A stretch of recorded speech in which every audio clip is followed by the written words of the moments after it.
177 B-24s were sent at refinery level. On the 1st of August 1943, around Ploiești, General der Flak-Artillerie Alfred Gerstenberg was overseeing one of the best defended target zones in southeastern Europe. His command had months to prepare. The oil district was ringed with heavy and light anti-aircraft guns, camouflage, smoke generators, balloons, and alert crews positioned around the refineries. German and Romanian defenders expected what heavy bombers usually did. They expected height, straight runs, and warning time. They did not expect four-engine consolidated B-24 Liberators to come in low enough to meet smokestacks and factory roofs. Post-war accounts from the defense side record that the first reaction was disbelief that heavy bombers were approaching at such altitude. What Gerstenberg and his gunners did not know was that Major General Louis H. Brereton's force had accepted that risk on purpose. Surprise and aiming precision were being traded directly against survival. By the end of the mission, 177 bombers had launched, 162 reached the target area, and only a fraction came home undamaged. 5 medals of honor would be awarded. Altitude became the whole gamble. The question was why experienced planners chose that altitude at all. Operation Tidal Wave was the United States Army Air Force's strike on the Ploiești oil complex in Romania on the 1st of August 1943. The attacking force came from the 9th Air Force in Libya under Major General Louis H. Brereton. Planning for the low-level attack is closely tied to Colonel Jacob E. Smart, Brereton's chief of staff. The bombers were consolidated B-24 Liberators, 4-engine heavy bombers with tricycle landing gear, a high aspect ratio Davis wing, and a normal high-altitude bombing role. On this mission they were assigned to 5 groups: the 376th Bombardment Group, the 93rd Bombardment Group, the 98th Bombardment Group, the 44th Bombardment Group, and the 389th Bombardment Group. Opposing them was a defense system organized under General der Flak-Artillerie Alfred Gerstenberg, built to shield one of the Axis war economy's most valuable fuel centers. Ploiești was not a single target. It was a cluster of refineries, storage areas, rail links, and processing equipment spread across a defended industrial zone. The plan demanded a round trip of roughly 2,400 miles from Libyan bases. Each B-24 carried bomb loads for low-level release, while every defender on the ground prepared for a more conventional approach from above. Oil production was the objective, and surprise was the method. The low-level concept did not come from bravado. It came from a calculation. Radar warning might be reduced if the force stayed low for the final approach. Bombing accuracy might improve if crews could identify cracking plants, boiler houses, power stations, and storage tanks directly instead of through high-altitude haze and smoke. Multiple refinery complexes might be hit in one coordinated blow before the defenses could shift. That logic shaped training in North Africa before the 1st of August 1943. Crews practiced low flying, timing, navigation, and bomb release at dangerous height for heavy bombers with wingspans of 110 feet and loaded weights far above those of medium attack aircraft. The B-24 was fast for a heavy bomber, but at low altitude speed also shortened reaction time. Every smokestack, cable, and gun position mattered more. The strike force launched from Libya before dawn. The mission profile required a long overwater leg, strict radio discipline, and formation keeping across the Mediterranean and the Balkans. It also required exact navigation. If one lead element turned early or late, the error would spread through dozens of aircraft behind it. That risk was built into the plan from the start. So was fuel. So was heat inside the aircraft. So was the fact that heavy bombers coming in low could no longer depend on altitude as protection. Altitude became the whole gamble. On the defending side, Gerstenberg's system was ready for attack but ready for a familiar one. Guns were sighted around the refineries. Camouflage and smoke units were in place. Romanian and German crews had warning networks and local fire plans. Then the American formation approached the navigation points that would decide whether surprise held or dissolved near Târgoviște and Bucharest. Then the lead turned wrong. Near the final approach, Colonel Keith K. Compton, leading the 376th Bombardment Group in the B-24 Tijian, misidentified the turn point and headed toward Bucharest instead of the planned route toward Ploiești. Brigadier General Uzal Gent, flying with the lead, went with him. What had been designed as a tightly timed procession of 5 groups now began to split. Aircraft behind the leaders had only seconds to decide whether to follow, brake, or try to recover the planned track on their own. That was the critical failure in a low-level plan. At altitude, a lead error might still leave room to regroup. Here it spread almost immediately. The 93rd Bombardment Group under Colonel Addison E. Baker followed the wrong heading for a time. The 98th Bombardment Group under Colonel John R. Kane and the 44th Bombardment Group under Colonel Leon W. Johnson separated and pressed on by different routes. The 389th Bombardment Group under Colonel Jack W. Wood, assigned a more distant target, approached from another direction and avoided some of the confusion.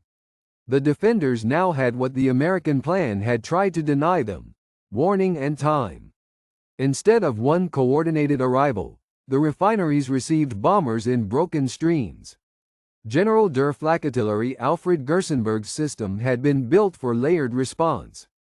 Once the first aircraft were sighted, heavy batteries, light guns, machine gun posts, smoke units, and local security forces all had a target at usable range.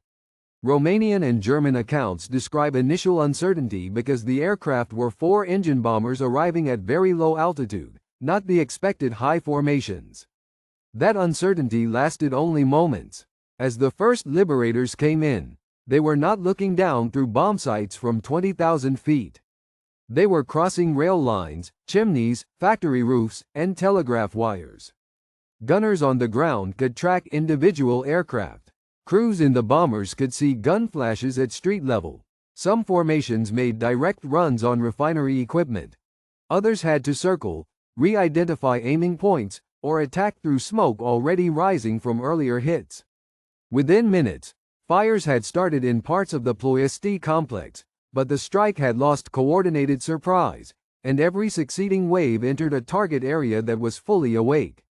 It unfolded that way because the low-level method gave the B-24 two advantages and removed its usual protection. Colonel Jacob E. Smart's planning concept aimed to reduce radar warning on the final leg, improve visual identification of specific refinery equipment, and let 5 groups hit separate complexes in quick succession. Against an industrial target spread across a city-sized area, that logic was real. A crew at low altitude could see cracking units, boiler houses, tank farms, rail spurs, and power facilities far more directly than a formation bombing from high altitude through smoke. The aircraft itself could do the job, but only within narrow margins. The consolidated B-24 Liberator had a 110-foot wingspan and was built for long range and heavy load, not for weaving around obstacles over an industrial district. Its top speed was over 290 miles per hour, and even attack speed at low level left almost no time to correct navigation or aiming errors. At that height, a heavy bomber also became vulnerable to weapons that were far less dangerous against high formations. Light anti-aircraft guns, heavy machine guns, small arms fire, barrage balloons, buildings, masts, and power lines all entered the fight. The plan also depended on exact navigation by the lead crews. Once Colonel Keith K. Compton's lead element turned wrongly near Târgoviște and Bucharest, the mission's basic design broke down. 5 groups were supposed to arrive in ordered sequence. Instead, they approached on divergent tracks and at different times. That gave General der Flak-Artillerie Alfred Gersenberg's defenses the chance to react refinery by refinery rather than absorb one synchronized blow. The German and Romanian side had expected height and warning time. What they got instead was heavy bombers at near rooftop level. The surprise was genuine. The problem for the Americans was that surprise without cohesion lasted only until the first guns opened. The immediate result was damage mixed with severe loss. Of the 177 B-24s that launched from Libya, 162 reached the target area. The bombers did start major fires and hit several refinery installations, including targets in the Astra Romana, Columbia Aquila, and Stua Romana areas. Yet broken timing meant some crews attacked through smoke laid down by earlier strikes, while others faced defenses that were already firing at full intensity. Repeated passes became part of the cost. Some crews overshot, some turned back to locate assigned aiming points, and some attacked alternate targets. Each extra minute over Ploiești increased exposure. Aircraft were shot down over or near the refineries. Others, badly damaged, continued out of Romania only to crash later in the Balkans, the Mediterranean, or on return approaches. The final American loss was 54 aircraft. Casualties were 310 airmen killed, 108 captured, and 78 interned in Turkey. For the defenders, the attack confirmed that the low-level threat was real. Romanian and German reporting after the raid treated the method itself as a major lesson. Gerstenberg's command had not expected heavy bombers to enter the gun zone at that height, but once they did, local defenses improvised quickly. Guns around the refineries, troops on rooftops, and nearby security elements all engaged at short range where they could. The alarm stage is visible in that shift from disbelief to organized point-blank fire. The central figures of the mission were already paying the price. Colonel Addison E. Baker and Major John L. Yerstad were killed pressing their attack. Colonel Leon W. Johnson and Colonel John R. Kane survived the raid. Second Lieutenant Lloyd H. Hughes was killed after completing his run. By the time the last attacking aircraft cleared the oil district, the mission had produced both visible refinery damage and a record of what low-level bombing over Ploiești actually exposed men and machines to.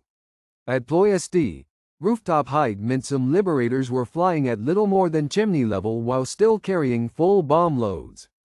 Crews reported seeing rails, tank cars, storage tanks, and factory yards slide past under the nose instead of far below.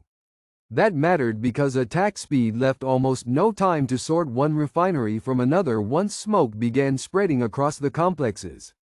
The industrial district itself became a physical trap. At Astra Romana and Columbia Aquila, towers, cracking plants, and stacks created narrow visual corridors. After the first bombs hit, black smoke drifted sideways across aiming points. Several later formations had to bomb through smoke dense enough to hide parts of the target until the last seconds. The official Army Air Force's narrative records that some crews released by dead reckoning after losing visual contact inside the smoke. The low approach also exposed the bombers to hazards almost absent in normal heavy bomber work.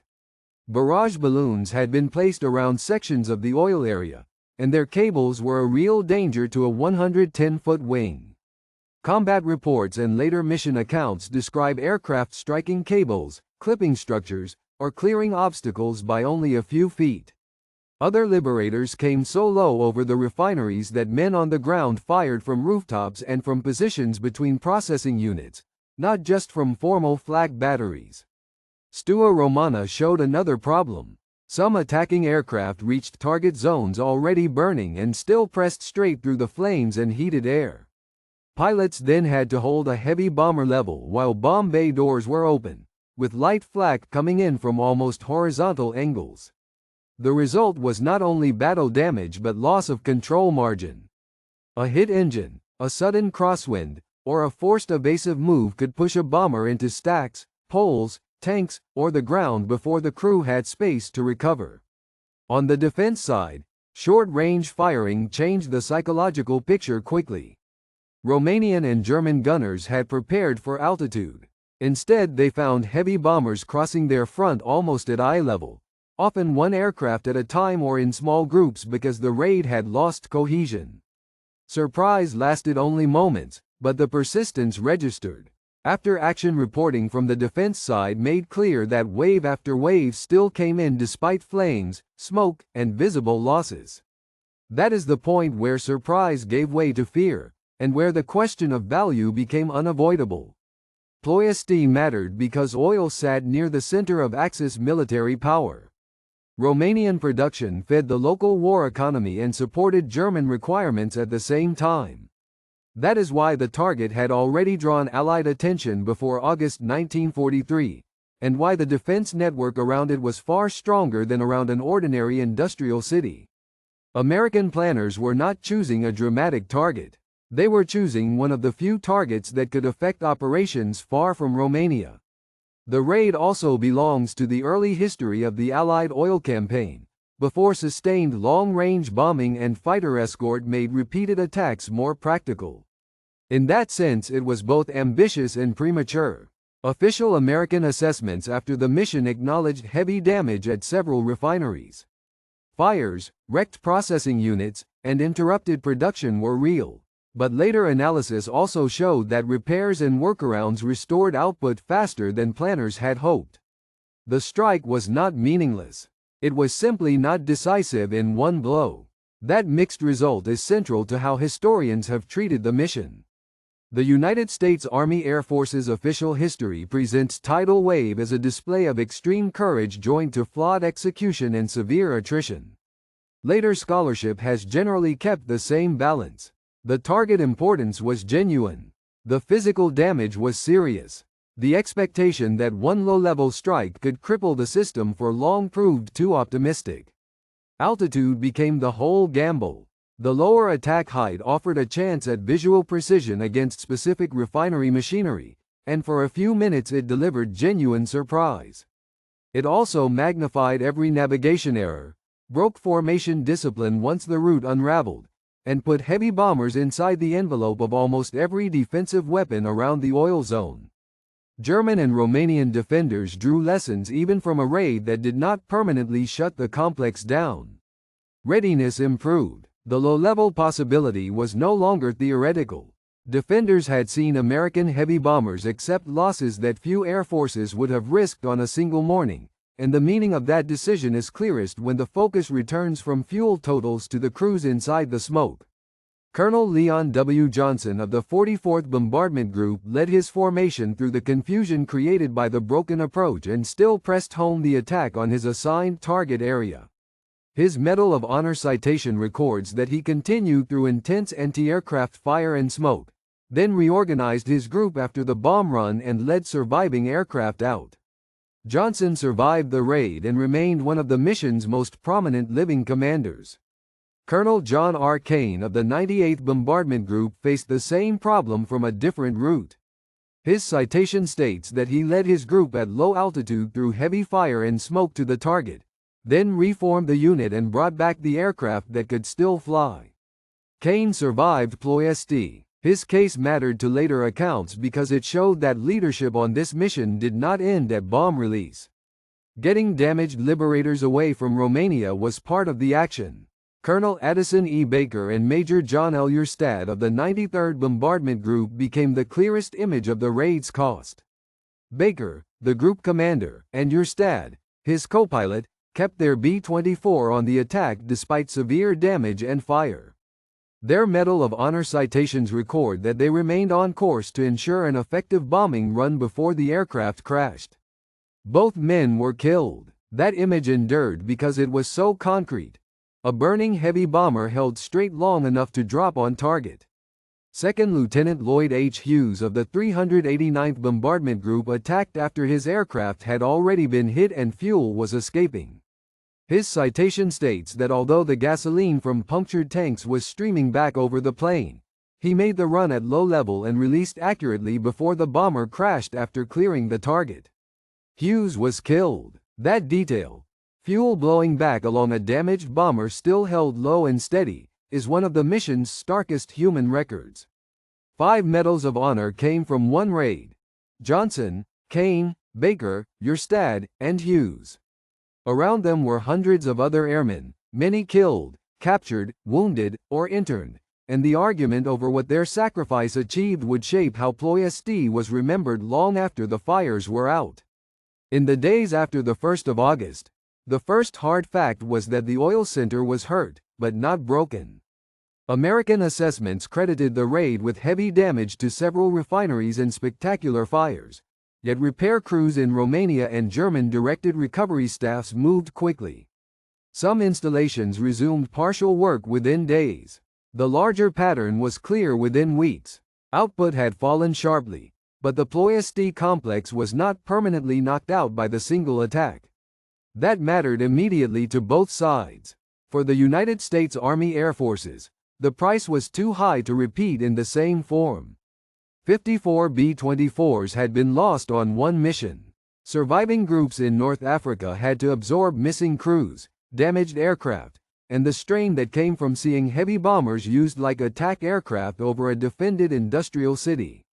The low-level method, proven possible, had also shown its cost too plainly. For the Axis side, the warning was equally real. German and Romanian defenders had now seen a major American effort aimed directly at fuel. That recognition fed continued reinforcement of oil target defenses and helped confirm that petroleum facilities would remain priority objectives. Ploiești had been important before the 1st of August. After the raid, no one on the defense side could doubt how important the Allies believed it was. The campaign against oil did not stop there. What changed was the way it was pursued. As Allied air power expanded, attacks on Axis fuel shifted toward repeated bombing rather than a single low-level blow. In 1944, once 15th Air Force heavy bombers were operating from Italy and long-range escort improved, Ploiești and other Romanian oil targets were hit again and again from more conventional heights. Those later raids, cumulative rather than singular, did what Tidal Wave had not done alone. Romania itself left the Axis camp on the 23rd of August 1944 after King Michael's coup, and the oil region passed out of German control. By then, the question raised on the 1st of August 1943 had been answered only in part. One low-level strike could set the refineries burning. It could not, by itself, remove them from the war. The remaining issue is how far that costly lesson reaches when historians judge what Tidal Wave actually changed. Operation Tidal Wave is treated as a turning point less because it destroyed Ploiești in one morning than because it clarified the limits and the stakes of attacking oil in 1943. Before the raid, there was still room to believe that surprise, low altitude, and precise visual aiming might let one concentrated blow cripple a dispersed refinery system. After the raid, that belief was much harder to sustain. The official U.S. Army Air Force's history drew that balance directly. It credited the attacking crews with extraordinary courage and acknowledged serious destruction, but it also judged the operation a costly disappointment in strategic effect. Samuel Eliot Morison, writing in his History of U.S. Naval Operations, called it one of the bloodiest and most heroic missions of the war. That pairing has lasted because it fits the record. The bravery was not in doubt. The result was, the defense side also underwent a documented conversion in how it viewed American reach. Contemporary German and Romanian reports already showed surprise at heavy bombers appearing at very low level. Post-war recollections from participants on the defending side returned to the same point. They had expected a conventional approach and instead found 4 engine bombers coming in almost at rooftop height. Whatever mockery low-level heavy bombing might once have invited ended there. Prepared defenders had been shocked first, then forced into immediate close-range battle against aircraft they had not imagined would attack that way. That is why Tidal Wave matters beyond its bomb damage figures. It demonstrated that American planners were willing to spend elite crews and scarce heavy bombers against fuel, and that the Axis understood the signal. Oil was not one target among many. It was becoming central. The later Allied oil offensive did not copy the method, but it followed the priority. So the mission stands at the point where intention became evidence. It proved what the United States would risk to reach Axis petroleum, and it proved that courage at refinery level could not substitute for repeated pressure over time. From there, the story leaves strategy and returns to the men who carried that burden home, or did not. The men who survived carried Ploiești for the rest of their lives. Colonel Leon W. Johnson remained in the Air Force, rose to Major General, and died in 1997. Colonel John R. Kane stayed in service, retired as a Major General, and died in 1999. Colonel Jacob E. Smart, whose planning work was central to the low-level concept, continued a long Air Force career, retired as a lieutenant general, and died in 2006. Major General Louis H. Brereton went on to further high command in the war, retired in 1948, and died in 1967. Colonel Keith K. Compton remained in the Army Air Forces, later the Air Force, retired as a colonel, and died in 1976. Their post-war records are part of the mission's afterlife because none of them could separate later success from what happened over Ploiești. The dead were fixed in the official record with unusual prominence. 5 medals of honor from one raid kept the names of Leon W. Johnson, John R. Kane, Addison E. Baker, John L. Yerstad, and Lloyd H. Hughes at the center of Air Force memory. Baker, Yerstad, and Hughes did not come back. Their citations, read years later, still preserve the same hard details. A burning bomber held on course, fuel streaming back over the aircraft, the attack completed before the crash. The mission also remained visible in places people can still visit. The National Museum of the United States Air Force includes the Ploiești raid in its interpretation of the B-24 war.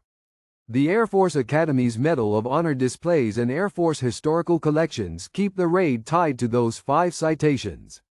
Unit histories of the 376th, 93rd, 98th, 44th, and 389th groups preserved it inside the bomber force's own institutional memory. Preserved B-24s in American museums stand in for an aircraft type whose losses over Romania were among its starkest single-day costs. And that brings the story back to the first image. 177 B-24s were sent at refinery level because surprise and aiming accuracy seemed the only way to cripple Ploiești in one strike. The fires were real. The losses were severe. The oil system survived that one blow. But the raid showed exactly how much blood and metal the United States was willing to spend against Axis fuel. Altitude became the whole gamble. If stories like this matter to you, the next one goes even deeper.